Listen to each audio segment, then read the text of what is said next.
મારા દીકરાની હત્યા 14/6/2023ના દિવસે કરવામાં આવી તે 5 થી 6 જગ્યાએ ઈજાઓ હતી તે પણ પીએમ નોટમાં નથી લખવામાં આવી. કઈ જગ્યાએ ન્યાયની આશા નથી દેખાતી. ભ્રષ્ટ પોલીસ અધિકારી અને ભ્રષ્ટ ડૉક્ટરના દ્વારે જે ખોટું કરવામાં આવ્યું છે.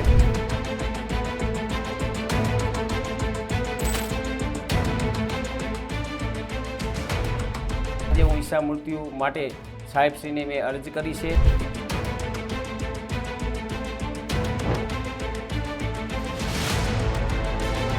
શું છે સમગ્ર હકીકત? જોઈએ ગ્રોથ નાઉ ન્યૂઝની ઇનસાઇડ સ્ટોરી. નમસ્કાર, ગ્રોથ નાઉ ન્યૂઝની સ્પેશિયલ રજૂઆતમાં આપનું સ્વાગત છે. હું છું આપની સાથે કિંજલ. આજે આપણે એ મુદ્દે વાત કરીશું જેમાં માતા પિતા માટે પોતાના પુત્રને ગુમાવવાનો ઘા એ સૌથી મોટો ઘા કહી શકાય. જે પ્રમાણે નરેશભાઈ જે સાણંદમાં રહે છે તેમના દ્વારા કહેવામાં આવ્યું હતું કે તેમના પુત્રની હત્યા કરવામાં આવી છે. તેમ છતાં તેમની જોડે બધા પુરાવા છે, તો આજ દિન સુધી પોલીસ દ્વારા કે તંત્ર દ્વારા તેમને ન્યાય આપવામાં આવ્યો નથી. નરેશભાઈ અને તેમના પરિવાર દ્વારા સતત ન્યાયની ગુહાર લગાવવામાં આવે છે, છતાં પણ આ દિન સુધી તેઓ ન્યાયની રાહમાં બેસી રહ્યા છે. ત્યારે આજે નરેશભાઈ અને તેમના પરિવાર દ્વારા ઉચ્ચ કક્ષાએ રજૂઆત કરવામાં આવી છે. નરેશભાઈ અને તેમના પરિવારે સીએમથી લઈને રાષ્ટ્રપતિ, પીએમઓ તેમજ રાજ્યપાલને પણ રજૂઆત કરી છે અને તેમના દ્વારા અરજી કરવામાં આવી છે ઈચ્છા મૃત્યુની. તો નરેશભાઈ સાથે આપણે વાતચીત કરીશું. નરેશભાઈ, શું કહેશો? તો સૌ પહેલાં વ્યથિત તો એ થાય છે, એકલે એક દીકરા ગુમાવવાની પીડા એક પિતા માટે બહુ દુઃખદાયક હોય છે. જ્યારે મેં એકને એક દીકરો ગુમાવ્યો છે તેની પીડા અત્યંત મારે અને મારા પરિવાર માટે દુઃખજનક છે. આજે 3 વર્ષથી અમારો પરિવાર સતત ચિંતા અને ભયમાં જીવે છે. કારણ કે આજે દીકરો ગુમાવ્યો છે, કાલે પિતાને ગુમાવવો પડે. કારણ કે આજે પણ એટલો જ ડર છે હમણાં પરિવારને કે કાલે પુત્રની સાથે સાથે મારી પણ હત્યા થઈ જાય તેવું અમને લાગી રહ્યું છે. નરેશભાઈ, જે પ્રમાણે તમે વારંવાર કહો છો કે તમારા પુત્રની હત્યા કરવામાં આવી છે, તમને એવું કયા કારણોસર લાગ્યું છે અને તમારી પાસે એવા શું પુરાવા છે કે તમને એવું લાગ્યું કે તમારા પુત્ર સચિનની હત્યા કરવામાં આવીને કાવતરું રચવામાં આવ્યું?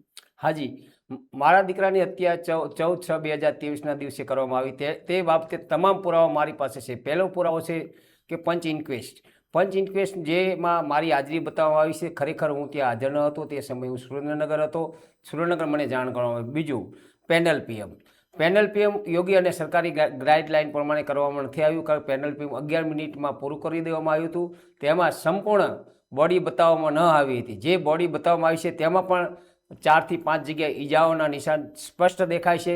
તેના કારણે મને લાગી રહ્યું છે કે ઈજા છુપાવવાનું કારણ શું હોઈ શકે? હત્યા જ તેનું કારણ હોઈ શકે.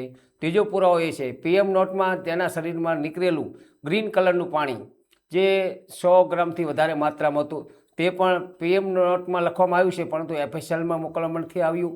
બીજો મુદ્દો, જેને તેના શરીરમાં ઓછા વત્તા 5 થી 6 જગ્યાએ ઈજાઓ હતી તે પણ પીએમ નોટમાં નથી લખવામાં આવી. આથી મને લાગી રહ્યું છે કે કંઈક ને કંઈક ડૉક્ટર અને પોલીસ દ્વારા છુપાવવામાં આવી રહ્યું છે.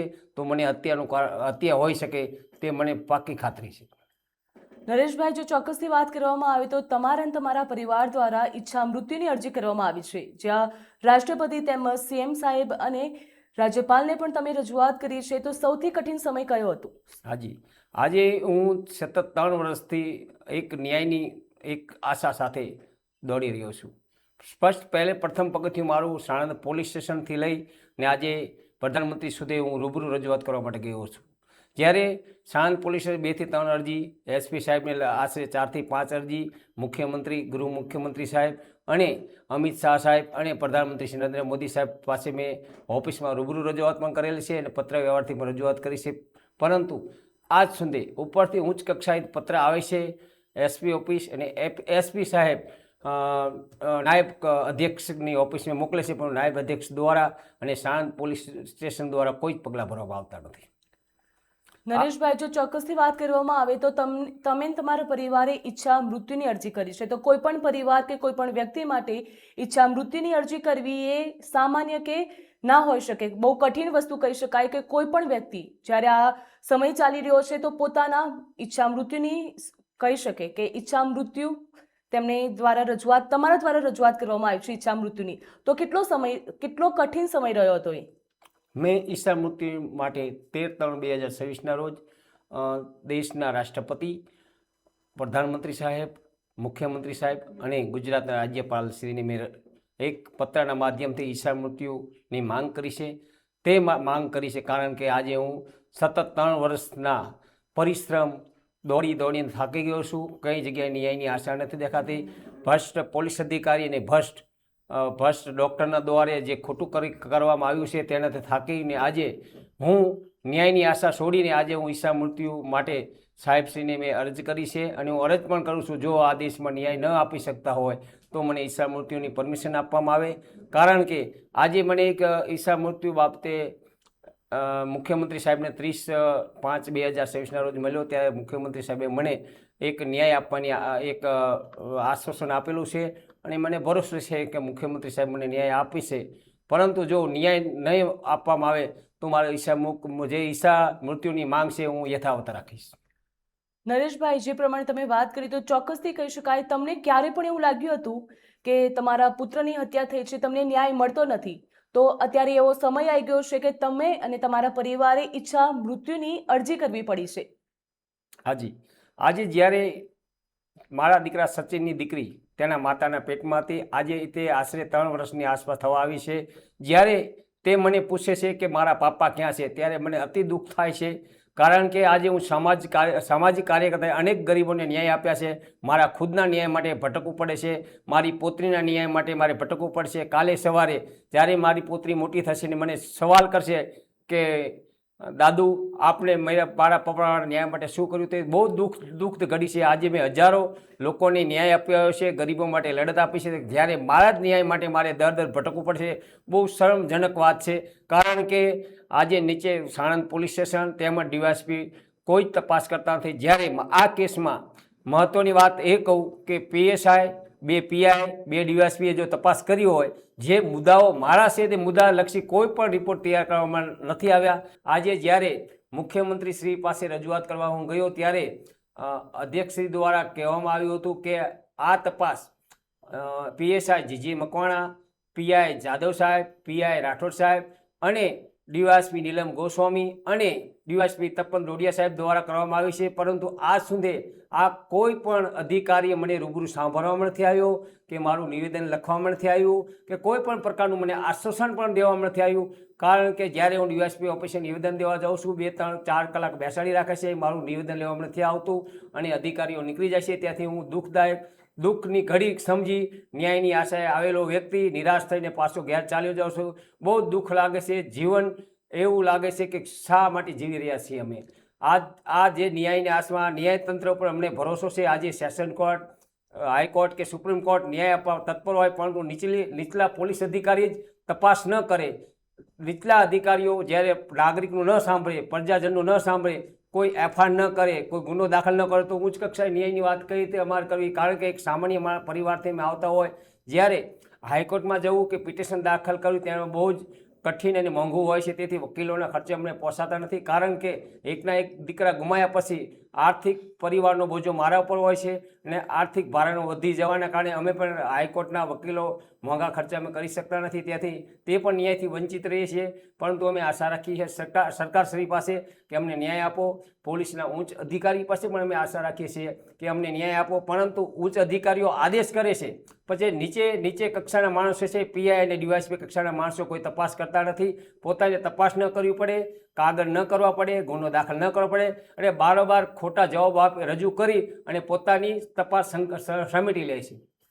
નરેશભાઈ, બિલકુલ જે પ્રમાણે તમે વાત કરી કે તમે સામાજિક કાર્યકર છો, અનેક સમાજને લગતા કાર્યો કર્યા છે, તેમજ તમારા દ્વારા કહેવામાં આવ્યું છે કે ખાદીની લડત પણ તમારા દ્વારા ચલાવવામાં આવી, તો એના જ કારણે તમારા પુત્રની હત્યા થઈ છે, તો ખાદીની લડત વિશે તમે શું કહેશો? હાજી, મેં 2019થી એક રોજગાર હેતુ જે આત્મનિર્ભર ભારત પ્રધાનમંત્રી સાહેબનો એક હેતુ હતો કે અમારા ભારતના લોકોને સર્વનિર્ભર બને, પોતાનો રોજગાર મળે, હેતુથી અનેક કેન્દ્ર સરકારની સ્કીમ હતી. પરંતુ અધિકારી પોતાના સ્વાર્થના કારણે આ જે યોજના છે એમાં ભ્રષ્ટાચાર કરી ને આજે ગામડાના ગરીબો સુધી આ યોજનાનો લાભથી વંચિત રાખવામાં આવે તે બાબતે હું લડત આપતો હતો.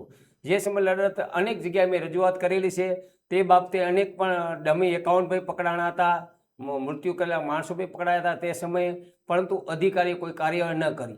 તે પછી જ્યારે મને લાગી રહ્યું છે કે મારા પરિવારને એક રક્ષણની જરૂર છે, ત્યારે રક્ષણ બાબતે મેં મુખ્યમંત્રી શ્રી અને ગૃહમંત્રી સાહેબશ્રીને મેં રજૂઆત કરેલી કે મારા પરિવારને રક્ષણ આપવામાં આવે. ત્યારે રક્ષણ બાબતે 17/5/2023ના રોજ મેં સાણંદ પોલીસ સ્ટેશન પર એક નિવેદન લખાયું કે મારા પરિવારને જીવની જોખમ છે, અમોને રક્ષણ આપવામાં આવે. અને 17/5/2023ના આશરે 25 થી 26 દિવસમાં મારા દીકરાની હત્યા કરવામાં આવી. નરેશભાઈ, ચોક્કસથી જો વાત કરવામાં આવે તો આ સમગ્ર મામલામાં કહી શકાય છે કે જે તમે ખાદીની લડત ચલાવી હતી તેના કારણે જ તમારા પુત્રની હત્યા કરવામાં આવી છે. તો તમારા પુત્રની હત્યા બાદ સૌથી વધુ અસર તેમની માતા પર પડી હશે. તો હાલ તેમની પરિસ્થિતિ કેવી છે, સ્થિતિ કેવી છે હાલ?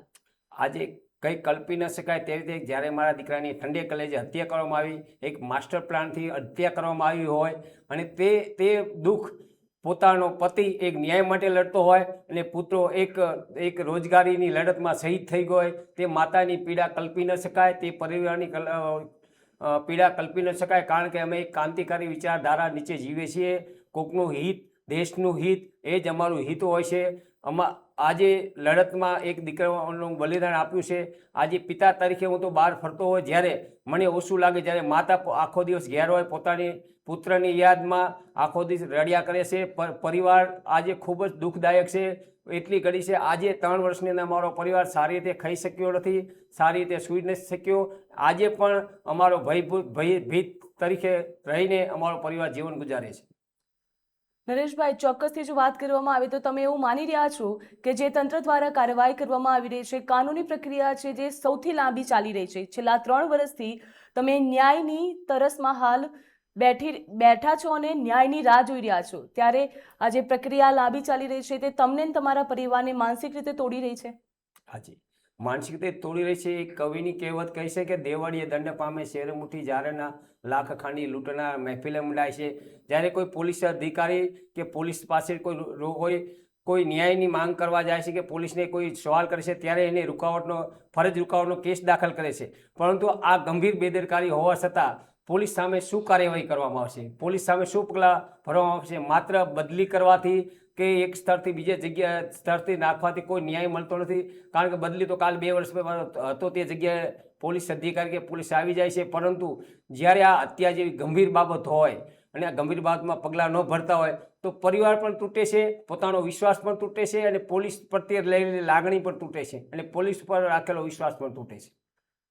નરેશભાઈ, છેલ્લા 3 વર્ષથી તમે ન્યાયની રાહમાં બેઠા છો, ત્યારે તમારા દ્વારા અનેક ઉચ્ચ કક્ષાએ રજૂઆત કરવામાં આવી છે, જ્યાં સીએમને પણ રજૂઆત કરવામાં આવી છે. તો દેશના નેતાને તમારો શું સંદેશ હશે? તમે શું કહેવા માંગો છો કે તમને ન્યાય જલ્દીથી મળે? આ દેશના નેતા મુખ્યમંત્રી સાહેબ તો આ મુદ્દોને મુખ્યમંત્રી આપણે ગુજરાતમાં મળ્યા છે, બહુ આનંદની વાત છે. મુખ્યમંત્રી સાહેબ તો તમામ ન્યાય આપે છે અને આદેશ પણ કરે છે, પરંતુ જે નીચલી કક્ષાના જો અધિકારીઓ છે તે આદેશનું પાલન નથી કરતા અને બધું કાગજમાં સબ સલામતના દાવા કરી અને મુખ્યમંત્રી અને સરકારને ગેરમાર્ગે દોરે છે તેવું મને લાગી રહ્યું છે. કારણ કે મુખ્યમંત્રીએ ત્યારે પણ રૂબરૂ મારી મુલાકાતમાં કીધું હતું ન્યાય મળશે. આજ ગુજરાતમાં સામાન્ય પ્રજાને ન્યાય માટે તત્પર હોય છે ગુજરાતના મુખ્યમંત્રી શ્રી ભૂપેન્દ્રભાઈ પટેલ. ત્યારે તેમણે પણ ન્યાયની આશા, પરંતુ જ્યારે પોલીસના નીચલી પોલીસ સ્ટેશનના માણસોને કોઈ કામગીરી ન કરી હોય કે કારણ કે જો ગુનો દાખલ કરે તો ઘણા બધા કાગળ પૂછતાછ આ બધું ન કરવું પડે, અને તેથી એક ગુનો છુપાવવા માટે આ કોઈ કાર્યવાહી કરવામાં નથી આવતી. પરંતુ મને સંપૂર્ણ વિશ્વાસ છે ગુજરાતના મુખ્યમંત્રી ભૂપેન્દ્રભાઈ પટેલ ઉપર કે તેઓ મને ન્યાય અપાવશે, તે ખાતરી પણ આપી છે. અને મને વિશ્વાસ છે કે જરૂર ગુજરાતના મુખ્યમંત્રી શ્રી મને ન્યાય અપાવશે અને તેની તટસ્થ તપાસ કરાવશે. જો નીચેના અધિકારીઓ તપાસ કરવા માંગતા હોય તો સચોટ છે કે આ હત્યા થઈ છે, હત્યા છે, હું 100% કહી શકું હત્યા છે. કારણ કે ડૉક્ટર અને પોલીસની બેદરકારી અને એક ઠંડે કલેજે કરવામાં આવી હત્યા.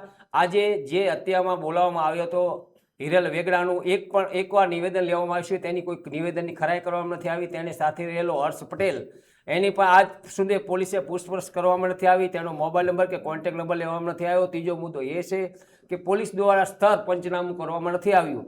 ચોથો મુદ્દો એ છે કે જે સાથે રહેલી તેની મિત્ર ખુશી ચૌહાણ, જેને પોલીસ પૂછતાછ માટે બોલાવી અને બીજા જ દિવસે તેનું મરણ થાય છે. પોલીસનો કહેવા અનુસાર તેને આત્મહત્યા કરી લીધી, પણ મને શંકા છે હત્યા છે કે આત્મહત્યા તે એક તપાસનો મુદ્દો છે, કારણ કે તેની પોલીસ નોંધ કરવામાં નથી આવી અને બીજું કે તેનું પોસ્ટમોર્ટમ પણ કરવામાં નથી આવ્યું. એટલે એમાં સામાજિક રીત રિવાજ પ્રમાણે તેને પોતાના ગામ ચાચરાવાડી ગામના સ્મશાનમાં તેને દફનવિધિ કરી દેવામાં આવી છે. એટલે આજે પણ તે જમીનમાં એક સત્ય છુપાયેલું છે, જે સત્ય બહાર આવે તો સાચું સત્ય બહાર આવશે, કારણ કે જમીન તરે સત્ય છુપાયેલું છે. આજે ખુશી ચૌહાણની લાશ કાઢી તેને FSLમાં મોકલવામાં આવે, કારણ કે તેના પર બળજબરી થઈ છે કે અત્યાચાર થયો છે. નરેશભાઈ, ચોક્કસથી જી, જે જી. પ્રમાણે તમે વાત કરી તો ઉચ્ચ કક્ષાના અધિકારીઓ સાથે તમે રજૂઆત કરી તો ઉચ્ચ કક્ષા દ્વારા આદેશ પણ આપવામાં આવ્યા છે.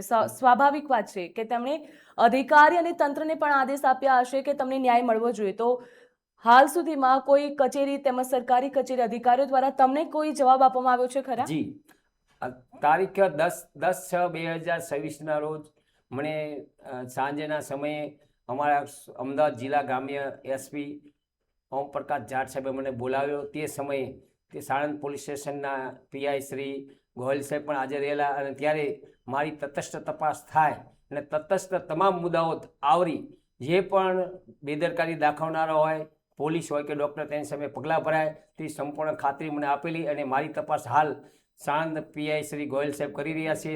તેના આજે 20 દિવસ થઈ ગયા છે. નરેશભાઈ, ચોક્કસથી જે પ્રમાણે તમે વાત કરી હતી કે તમે એક સામાજિક કાર્યકર છો, તમે સમાજ માટે અને એક ન્યાય માટે લડત લડી છે, જ્યારે આજે તમારી સાથે જ આવા પ્રકારનો બનાવ બન્યો છે તો હાલ તમે કેવો અનુભવ કરી રહ્યા છો, કેમ કે સતત તમે ન્યાય લોકોને અપાવ્યો છે? આજે એક મારા માટે બહુ દુઃખદાયક પ્રસંગ છે, કારણ કે હું સામાજિક ક્ષેત્રમાં હું વર્ષોથી લડત આપું છું. કોરોના કાળ હોય કે આપત્તિજનક ધરતીકંપ હોય કે ચોમાસું હોય, વાવાઝોડું હોય, આજે અગરિયાનો પ્રશ્ન હોય કે અમારા ગામડાના ગરીબનો પ્રશ્ન હોય, જંગલમાં રહેતા આદિવાસીનો પ્રશ્ન હોય, કોઈ પણ સમાજને અમે રાત દિવસ દોડીએ છીએ. ગમે તે આપત્તિજનક પરિસ્થિતિમાં અમે સાથ દીધો છે. જ્યારે કોરોના કાળ વખતે પોલીસ મિત્રો તેમજ લોક જનહિતના કાર્યો અમે કરેલા છે, બધાની સેવા કરેલી છે અને સતત ખડા પગે રહેલા છે. અનેક બિનવારસી લાશોને અમે તેની અંતિમ ક્રિયા પણ કરી છે, જે જરૂરિયાતમંદોની જરૂરિયાત પૂરી કરી છે. અમારો એક હેતુ છે કે આરોગ્ય, શિક્ષણ અને રોજગાર તે જ અમારો જીવન મંત્ર છે. તે માટે હંમેશા અમે તત્પર રહીએ છીએ અને ગરીબોના અવાજ બની અને અમે સરકારશ્રી સુધી રજૂઆત કરીએ છીએ. શું તમને એવું લાગી રહ્યું છે કે જે સામાન્ય નાગરિક છે, સામાન્ય જનતા છે, તેમના માટે ન્યાય મેળવવાની લડત ખૂબ જ લાંબી અને કઠિન છે? શું કહેશો? ખુદના અનુભવ પરથી તમે શું કહો છો? આજે મારા ખુદના અનુભવ પ્રમાણે કહી શકાય કે આજે અત્યારે અધિકારી રાજ ચાલી રહ્યું છે. અધિકારીઓ કોઈ પણ ગણકારતા નથી. આજે ઘણી વિકટ પરિસ્થિતિ છે. આપણે પણ જોયું છે, ઘણા ધારાસભ્યશ્રીઓ, સંસદસભ્ય બી ફરિયાદ કરતા હોય છે સરકારશ્રીને કે આજે અધિકારીઓ અમારું સાંભળતા નથી કે કોઈ કાર્યવાહી કરતા નથી. એવા અનેક પ્રશ્નો ગુજરાતમાં થઈ રહ્યા છે અને આપણે સાંભળ્યા પણ છે કે અધિકારી એકતરફી કામ કરી રહ્યા છે તેવું મને લાગી રહ્યું છે. નરેશભાઈ, જે પ્રમાણે તમે કીધું કે તમે તમારા પરિવારે ઈચ્છા મૃત્યુની અરજી કરી છે, તે પહેલા તમે અનેક પ્રયાસો કર્યા હશે, ત્યારે તમે અત્યારે આ અરજી કરવા ઉપર પહોંચ્યા છો અને તમે કેટલા કઠિન સમયનો સામનો કર્યો છે? આજે બેન, જ્યારે કોઈ પોતાનું જીવનનું સમાપ્ત કરવા માંગતો ત્યારે માણસ કેટલો થાકેલો હોય તો આપ જાણી શકો છો. જ્યારે અમે એક ઈચ્છા મૃત્યુ વ્યક્ત એ માટે કર્યા છે કે અમે સરકારશ્રી પાસે અમને મૃત્યુની માંગ કરી રહ્યા છે, કારણ કે અમે આત્મહત્યા કરીએ તો એક કાયદા અને કાનૂનની વિરુદ્ધ હોય છે. એટલે અમે ઈચ્છા મૃત્યુ માંગીએ છીએ રાષ્ટ્રપતિ સાહેબ પાસે કે કારણ કે અમે સતત આર્થિક અને શારીરિક થાકી ગયા છે. આજે હું એક સિનિયર સિટીઝનની ઉંમર થવા આવી છે, જુવાન દીકરો ગુમાવી દીધો છે. ન્યાયની લડતમાં સતત 3 વર્ષ એક ટોર્ચરિંગની જેમ, એક આરોપીની જેમ હું પોલીસ સ્ટેશન ભટકી રહ્યો છું અને એક આરોપી જેમ મને જવાબ દેવામાં આવતો હોય ત્યારે માણસ શું કરે? આ આઝાદ દેશમાં માણસને ન્યાયની આશાથી પોલીસ તંત્ર પાસે જતો હોય, ન્યાયતંત્ર પાસે જતો હોય, તે નિરાશા જ્યારે ન્યાયને મળે છે ત્યારે માણસ પોતાનું જીવન ટૂંકાવવાનો વિચાર કરતો હોય છે. અને તે માટે મેં સહપરિવાર સાથે રાષ્ટ્રપતિ શ્રી, પ્રધાનમંત્રી શ્રી, રાજ્યપાલ શ્રી અને મુખ્યમંત્રી સાહેબ શ્રી પાસે અમે એક પત્ર દ્વારા ઈચ્છા મૃત્યુની માંગ કરી છે કે અમને ન્યાય આપો અથવા ઈચ્છા મૃત્યુની અરજી અમને સ્વીકારી લો. નરેશભાઈ, જે પ્રમાણે તમે હાલ છેલ્લા 3 વર્ષથી ન્યાયની લડત લડી રહ્યા છો, તમારા પુત્રને ન્યાય અપાવવા માટે દર ભટકી રહ્યા છો, ત્યારે પરિવાર તરફથી, કુટુંબીજનો તરફથી તેમજ આસપાસના લોકો તરફથી તમને કેવા પ્રકારનો સહકાર મળ્યો? લોકો તમને સાથ આપી રહ્યા છે આ લડતમાં? સમયકાળ એવો છે કે કોઈનું સગું હોતું નથી. જ્યારે તમારી સાથે ઘટના ઘટે છે ત્યારે આશરે 500, 1000 કે 5000 માણસો હોય છે, પણ જ્યારે તે ઘટના ધીરે ધીરે દિવસોમાં પરિવર્તન થાય છે, વર્ષોમાં પરિવર્તન થાય છે, તો કોઈ સાથ સહકાર આપતું નથી. ધીમે ધીમે આપણી લડાઈ, આપણા પરિવારની લડત ખુદને કરવાની હોય છે. સાથ અને સહકાર વિનાનું લડત આપવી બહુ મુશ્કેલ હોય છે. પરંતુ આ સમય અને આ જમાના પ્રમાણે કોઈ પણ સાથ સહકાર મળતો નથી. થોડા દિવસ બધા સાથ સહકારની હા કરે છે, પરંતુ સમય જતાં કોઈ પણ સાથ સહકાર નથી મળતો. એકલાની લડત હોય છે, બહુ સંઘર્ષ કરવો પડે છે. તે બાબતે તો આપ પણ જાણો છો કે અત્યારે યુગમાં કોઈ ભાઈનો નથી તો કોઈ અન્ય શા માટે સહકાર દે. એટલે આપણી લડત આપણે લડવી જોઈએ. તે બાબતે પણ હું ઘણો નિરાશ છું, કારણ કે આજે પોલીસના ડર અને કાનૂનના ડરના કારણે માણસો સાથ સહકાર નથી દેતા. એક શરમજનક વાત તો એ કહી શકું બેન, કારણ કે આ ન્યાય માટેની મેં રેલીની 5 પરમિશન માંગેલી, જેનું હું આવેદનપત્ર કલેક્ટરશ્રી સાહેબ, ધારાસભ્ય સાહેબ શ્રી અને પ્રાંત અધિકારીને આપી શકું, પરંતુ આ 5 અરજી મને અમારા સાણંદ પીઆઈ શ્રી રાઠોડ સાહેબ દ્વારા રિજેક્ટ કરવામાં આવી અને મને કોઈ પરમિશન આપવામાં આવી ન હતી. કારણ કે તેમણે જ્યારે હું પરમિશન માંગું ત્યારે પોલીસનો એક અભિપ્રાયની જરૂર પડતી હોય છે ને અભિપ્રાય પોલીસ દ્વારા આપવામાં આવે છે, પરંતુ અભિપ્રાયની નકલ પોલીસ દ્વારા ન આપવાના કારણે મને મારી રેલીની પરમિશન મળેલી નથી. જે હું ગાંધી ચિંધ્યા માર્ગ પર રેલી કાઢવાનો હતો, શાંતિપૂર્ણ અને મૌન રેલીનું મારું આયોજન હતું. નરેશભાઈ, જો ચોક્કસથી વાત કરવામાં આવે તો છેલ્લા 3 વર્ષથી તમે ન્યાયની રાહમાં બેસ્યા છો, તેમ છતાં પણ આજ દિન સુધી તમને ન્યાય મળ્યો નથી. તમારા દ્વારા ઈચ્છા મૃત્યુની, જે પ્રમાણે તમે કીધું છે, ઈચ્છા મૃત્યુની અરજી તમે આપી છે સરકાર તેમજ પીએમ સુધી પણ પહોંચાડી છે આ વાત. તો આ પ્રયાસ તમે જે ન્યાયની માંગણી કરી રહ્યા છો તેની ઉપર સાથ આપશે ખરા, જે પ્રમાણે તમે આ અરજી આપી છે? ઈસુ મૃત્યુની મેં અરજી 13/3/2026ના દિવસે આપી હતી અને તે એક પત્ર મને મળી ગયો છે. એ પત્ર મળ્યો છે તારીખે મને 2 મહિના પછી, અને તે પછી કલેક્ટર સાહેબ દ્વારા પત્ર મળ્યો. આજ સુધી કોઈ પણ આ બાબતે પોલીસ દ્વારા કોઈ નિવેદન કે કલેક્ટર ઓફિસ દ્વારા કોઈ નિવેદન મારું લેવામાં આવેલ નથી કે મને કોઈ પૂછપરછ કરવામાં આવી નથી. એનું કારણ એ આપ બી જાણી શકો છો કે આ હિસાબ મૃત્યુ જે ગંભીર બાબત છે, કારણ કે માણસ ત્યારે આ દેશમાં હિસાબ મૃત્યુ માંગતો હોય ક્યારેક એક કંટાળી ગયો હોય, કાં માંદગી હોય, માનસિક બીમાર હોય, માંદગી, સંપૂર્ણ પરિવાર થાકી ગયું, તેના માટે તેના પરિવારજનો હિસાબ મૃત્યુ માંગે છે. જ્યારે એક ન્યાયિકથી થાકી ગયેલો માણસ હિસાબ મૃત્યુની માંગ કરે છે, આ દેશ માટે બહુ શરમજનક વાત છે. નરેશભાઈ, ચોક્કસથી જે પ્રમાણે તમે ઈચ્છા મૃત્યુની અરજી કરી છે, તો હાલ તમારા મનમાં શું ચાલી રહ્યું છે? તમને લાગે છે કે જે પ્રમાણે હાલ આ થયું તો સત્ય બહાર આવશે ખરા અને તમારા પુત્ર સચિનને ન્યાય મળશે? આજે દેશના ન્યાયતંત્ર પર ભરોસો રાખું છું. દેશના રાષ્ટ્રપતિ, પ્રધાનમંત્રી, મુખ્યમંત્રી પર સંપૂર્ણ ભરોસો રાખું છું કે તે જરૂર મારી અરજીને ધ્યાનમાં લઈ મને ન્યાય અપાવશે. કારણ કે સાહેબશ્રી પણ એક દેશના નાગરિક છે, દેશના પરિવાર તરીકે અમને સમજતા હોય તો અમને જરૂર ન્યાય અપાવશે. કારણ કે ઈચ્છા મૃત્યુ નહીં, પણ અમારે ન્યાય જોઈએ. 2 મુદ્દાઓ છે, કાં અમારે ઈચ્છા મૃત્યુ જોઈશે, કાં ન્યાય જોઈશે. જે સરકાર જે અમને આપશે તે અમને કબૂલ છે. નરેશભાઈ, ચોક્કસથી જો વાત કરવામાં આવે તો જે પ્રમાણે તમે તમારા પુત્ર સચિનને ન્યાય અપાવવા માંગો છો અને તમામ પ્રકારની લડાઈની પણ કોશિશ કરી રહ્યા છો, તો છેલ્લો સંદેશો શું હશે જે તમે આપવા માંગી રહ્યા છો? જ્યારે મને 3 વર્ષ પછી જ્યારે ન્યાય મળશે તો આખા દેશવાસીઓ એ ન્યાય કહે કે સતત એક પિતાનો પુત્ર પ્રત્યેનો પ્રેમ શું હોય, પુત્ર પ્રત્યેની લાગણી શું હોય, ન્યાય શું હોય, તે સંઘર્ષ ગાથા દુનિયા યાદ કરશે. અને જે પ્રધાનમંત્રી, રાષ્ટ્રપતિ કે મુખ્યમંત્રી હંમેશા યાદ કરશે એક પીડિત પિતાને ન્યાય અપાયો છે. 3 વર્ષ પછી પણ સંઘર્ષ કર્યા પછી ન્યાય આ દેશમાં મળે છે. આ દેશનું શાસન સારું શાસન છે અને એક નાનામાં નાના માણસને પણ ન્યાય મળી શકે છે. તે એક ચીલો પડશે કે મારા જેવા નાના માણસો કાલે પણ એક વિશ્વાસ કરશે તંત્ર ઉપર અને સરકાર ઉપર. તે હું માંગી રહ્યો છું કે મને ન્યાય મળશે તો ઘણા વિશ્વાસ જાગૃત થશે, પ્રજામાં પણ એક સંદેશો પેદા થશે કે નહીં, તંત્ર અને સરકાર ન્યાય આપે છે. નરેશભાઈ, ગ્રોથ નાઉ ન્યૂઝમાં જોડાવા બદલ તમારો ખૂબ ખૂબ આભાર.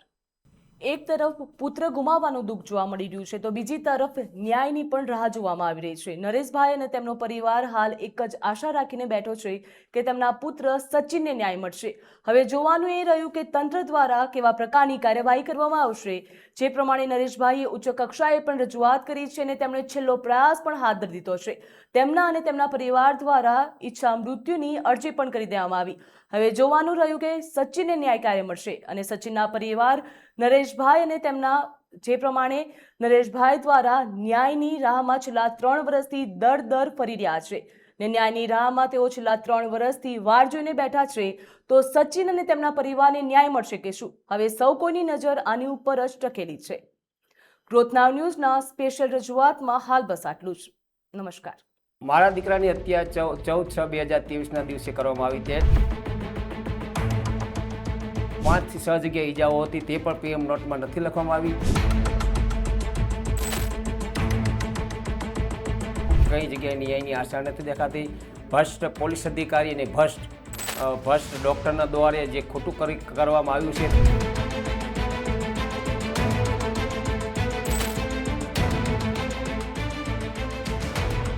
આજે હું ઈશા મૃત્યુ માટે સાહેબશ્રીને મેં અરજી કરી છે.